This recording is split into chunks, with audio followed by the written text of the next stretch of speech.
زه د بېعزتۍ د چندې سخت مخالف یم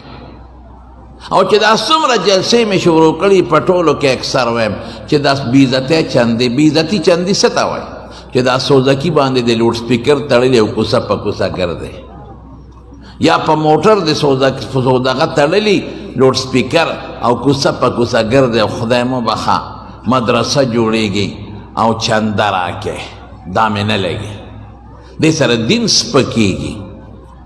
دې سره قرآن ته ذلت راځي د مدرسې او د جومات ذلت راځي چې په کوڅه د لوډ سپیکر په مخه کړي او په کورونو کې ګرځي او ماشومانو له د شکرۍ په لاس کې ورکړي او کوڅه په کوڅه ګرځي چنده راکې خدای مو بخا او 10 روپۍ والا ماشوم ورکي وی پلان کې 10 روپۍ راکړې خدایا ته واړه جنته ورکې نو کور دې د میردین جومات شه چې ته جنته دې په 10 روپۍ غله ورکړل نو موږ به په دې موټر وې شپې ورځې تېرو موږ به څه کوو موږ خو هم د جنت په تمه هلک تاسو د جنت په تمه یې که نه زو به که خیر انشاءالله ټول انشاءالله وایې شوق سره انشاءالله وایې نور شوق سره وایې خدای چې چا د انشاءالله وې د جنت په تمه جنت تا سره د خدایا زمونږ اعمال ډېر کمزوري دي مونږ په خپل عمل جنت ته نشو تللی ستا په فضل به خدای دې ټولو له جنتونه ورکړي نو 10 روپۍ راکا او چندې مولا چې دا چغې وې نو هغه له خو دې په 10 روپۍ ته ورکړه نو سپېره بچیه ته به چېرته ځې ستا جنت نه دی خوښتم پکې یو 10 روپۍ واچوه که دا چغې وې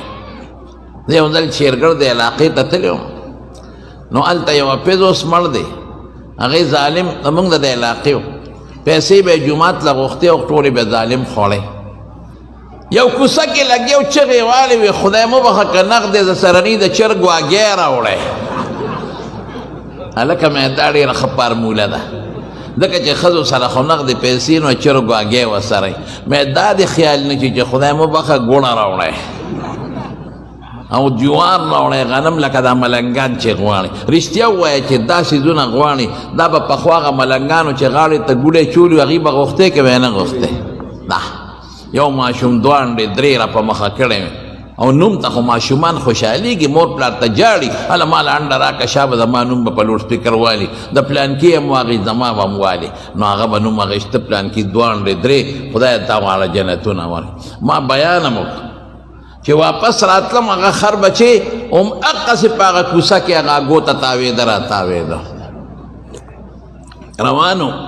نو ما ډریور ته ویل لکه ته ما ولیدو چې هګۍ ماته کړه اوبه په خولې راواړوله نو ما ډریور ته ویل لکه ور مخکې شه چې ورلو مې پیزا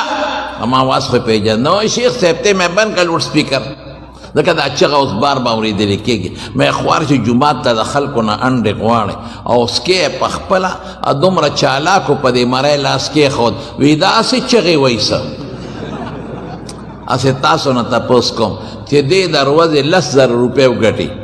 په دې چغو مغو سوزکې یا موټر به ترې څو اخلي 15,000 کم از کم 15,000 ګنې زیاتې به تېلې نو 5,000 خوال ته لاړې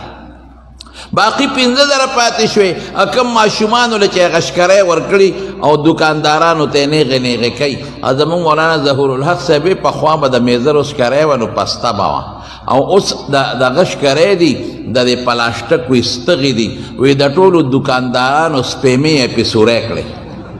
نیغې نیغې کوي نو ماشومانو له هم کم از کم 2-3 زره خو ورکوي او بیا هوټل کې ودرېږي د 1,000-2,000 روپو ښه مضبوط د چرګو هغه غټ غټ هډوکي وخوري او غوښې وخوري پاتې 1,000 روپۍ شو یا 2,000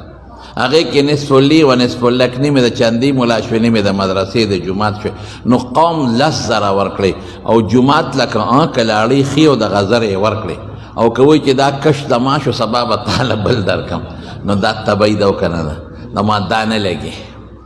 څوک پکې دا چغې وایي ماشومان دي په مدرسه کې یتیمانان دي په مدرسه کې او بیګې هم ناره تېره کړې ده د لوږې مړه شو خدای مو بخښه امداد وکړي دا د مدرسې غلط شکل خلکو ته پیش کوي یتیمانان خو په سکول کې هم شته په یونیورسټۍ کې هم شته او په کالجونو کې هم شته او په مدرسو کې هم شته دا ته دا مدرسه سپکې د دې بېعزتي کې مدرسه داسې پیش کوي لکه چې د ملنګانو فقیرانو ځای وي یتیمانان دي او بېګی ډوډۍ نه